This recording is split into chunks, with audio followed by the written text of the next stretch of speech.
Assalamualaikum warahmatullahi wabarakatuh. Di sini saya akan mempresentasikan terkait dengan salah satu bab yang ada di buku karya William Scott yang berjudul Financial Accounting Theory. Nah, pada bab ini akan membahas terkait dengan pasar saham efisien.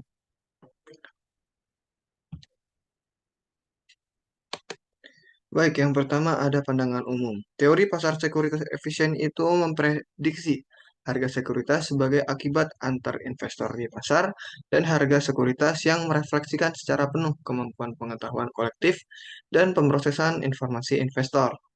Implikasi dari efisiensi pasar sekuritas yang pertama melahirkan konsep pengungkapan penuh, akuntansi bersaing dengan sumber informasi lain seperti media berita, analisis keuangan, dan pasar itu sendiri.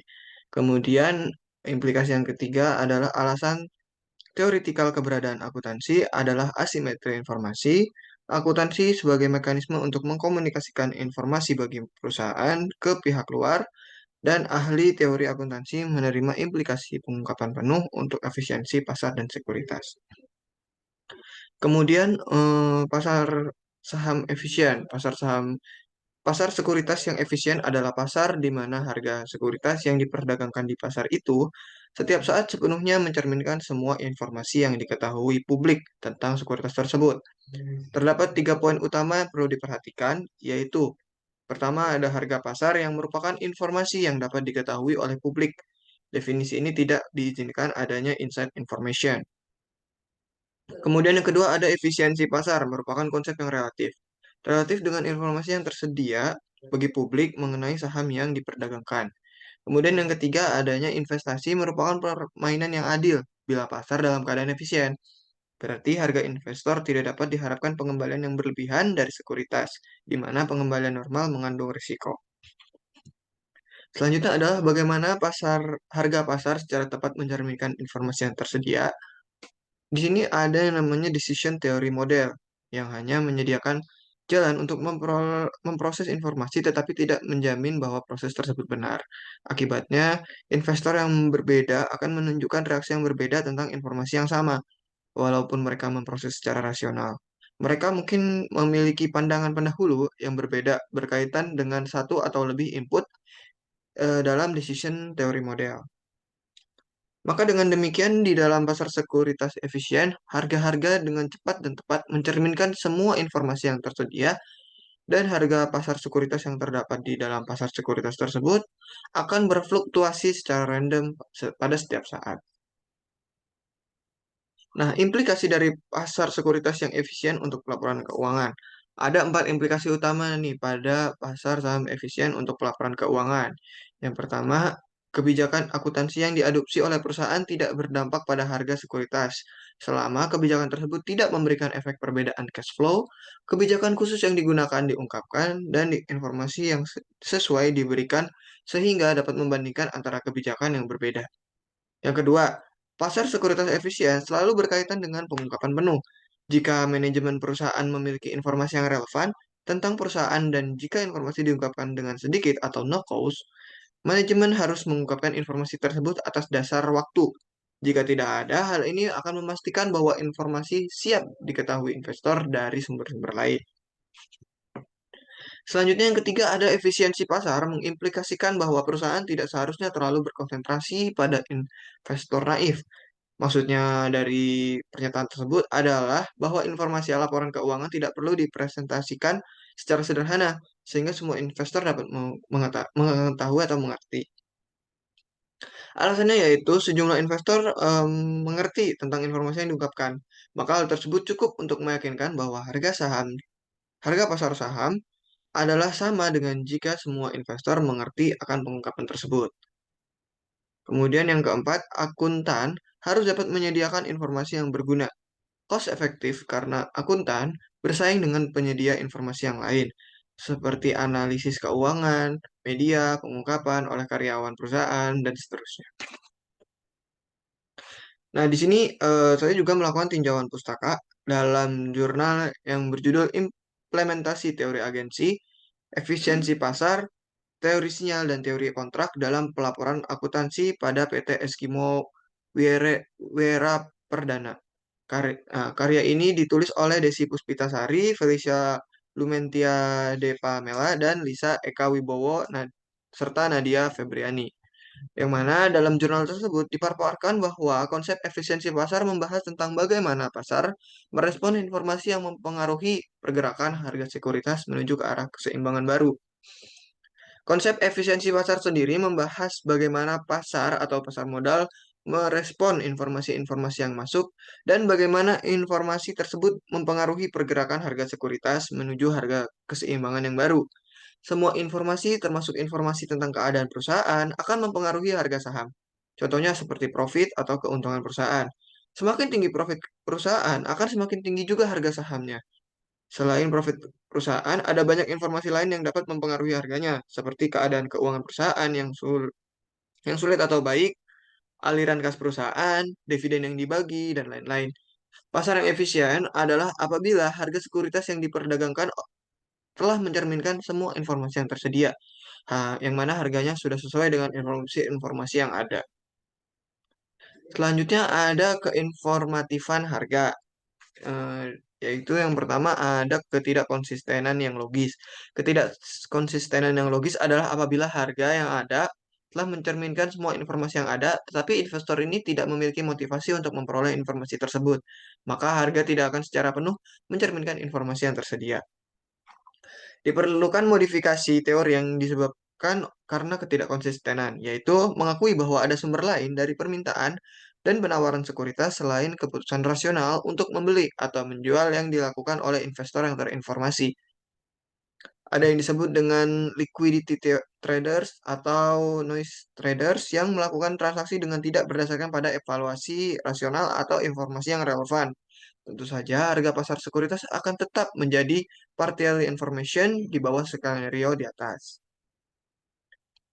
Selanjutnya ada Capital Asset Pricing Model atau GAPM.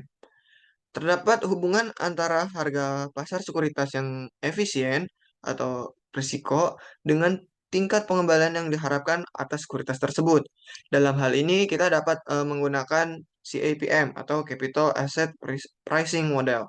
Terdapat tiga kegunaan utama dari CAPM ini, yaitu yang pertama, CAPM ini secara jelas menjelaskan bagaimana harga saham bergantung pada harapan investor tentang harga saham dan dividen di masa depan. Kemudian yang kedua, dengan kembali pada pandangan expose dari return, CAPM menyediakan kita dengan sebuah cara untuk memisahkan return yang telah direalisasi pada sebuah saham menjadi komponen yang diharapkan atau tidak diharapkan. Model pasar menyediakan semua cara yang sesuai untuk memperkirakan beta saham sebagai ukuran risiko yang penting bagi investor. Implikasi dari CAPM ini adalah bahwa beta saham merupakan satu-satunya determinan spesifik perusahaan atas ekspektasi pengembalian atas saham. Ketidakpastian tersebut terdiri atas ada dua jenis, yaitu exogenous uncertainty yang dimana timbul karena merupakan bagian dari lingkungan yang dihadapi oleh seluruh investor. Jika betanya tetap, CAPM menjelaskan bahwa satu-satunya ketidakpastian yang harus dihadapi oleh investor yaitu pengembalian pasar secara acak yang berasal dari portofolio yang terdiversifikasi. Endogenous uncertainty ini timbul karena reaksi investor di dalam ekonomi itu sendiri. Jika beta berubah, maka investor yang berbeda akan bertindak secara berbeda terhadap informasi akan perubahan tersebut, sehingga ada kemungkinan mereka melakukan kesalahan. Kemudian ada asimetri informasi, yang mana ada dua jenis utama dari asimetri informasi ini, yaitu adverse selection dan moral hazard. Pertama, asimetri informasi merupakan alasan penting ketidaklengkapan pasar.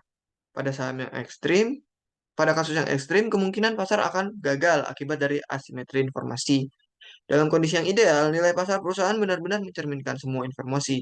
Kemudian keadaannya tidak ideal, nilai pasar mencerminkan semua informasi yang dapat diperoleh secara publik bila pasar sekuritas dalam keadaan efisien. Pengungkapan yang penuh akan mengurangi masalah inside information, yang akan membuat laporan keuangan menjadi lebih bermanfaat bagi para investor dan meningkatkan kerja pasar sekuritas. Bila laporan memerlukan biaya yang besar, maka inside information ini akan tetap terjadi. Terdapat berbagai langkah yang dapat diambil oleh pemerintah ataupun badan akuntansi untuk mengembalikan kepercayaan publik setelah gagalnya pasar. Langkah-langkah ini melibatkan peningkatan pengungkapan untuk memberikan informasi perusahaan secara spesifik bagi publik dan mengurangi terjadinya bias yang dihasilkan dari informasi yang salah. Dengan demikian, pelaporan keuangan dapat digunakan untuk mengontrol masalah atas risiko estimasi yang salah, yang pada akhirnya dapat meningkatkan kinerja pasar sekuritas dan ketidaklengkapan yang ada di dalamnya. Pengaruh sosial dari bekerjanya pasar sekuritas. Pada ekonomi kapitalis, pasar sekuritas merupakan mesin utama di mana modal dapat ditingkatkan dan dialokasikan untuk memenuhi kebutuhan investasi. Akibatnya, harapan sosial adalah bahwa pasar ini bekerja dengan baik. Lalu perusahaan akan menginvestasikan dalam proyek modalnya sampai profit marginal dari investasi sama dengan biaya marginal. Dengan demikian, menciptakan alokasi modal yang efisien. Ini merupakan alternatif yang produktif. Investor akan peduli dengan hasil risiko estimasi dari adverse selection dan insight selling. Sebagai hasil, perusahaan dengan kualitas investasi yang tinggi tidak akan menerima harga yang tinggi untuk sekuritas mereka. Mereka akan investasi di bawah tingkat relatif terhadap tingkat efisiensi sosial. Selanjutnya ada contoh-contoh pengungkapan penuh. Analisis dan diskusi manajemen atau MD&A adalah standar yang membutuhkan perusahaan untuk menyediakan penjelasan narasi dari operasi perusahaan untuk membantu investor menafsirkan laporan keuangan perusahaan.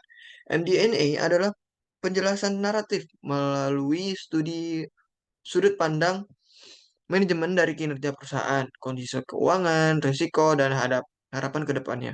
Ini ditulis dengan bahasa yang mudah dipahami oleh investor. Tujuannya adalah untuk membantu investor dan investor sekarang memahami laporan keuangan. Yang kedua adalah membahas informasi yang tidak tergambarkan seluruhnya yang di dalam laporan keuangan dan membahas tren-tren penting dan risiko penting. Untuk mengimplementasikan tujuan tersebut, kebutuhan pengungkapan spesifik termasuk yang pertama, membahas kinerja perusahaan seluruhnya dan pendapatan aset dan kewajiban. Menjelaskan faktor-faktor yang menyebabkan variasi dari periode ke periode seperti akuisisi dan disposisi. Kemudian yang kedua, membahas kemampuan perusahaan untuk menentukan kebutuhan likuiditas jangka panjang maupun pendek. Yang ketiga adalah membahas komitmen dan perjanjian serta perubahan perjanjian akuntansi.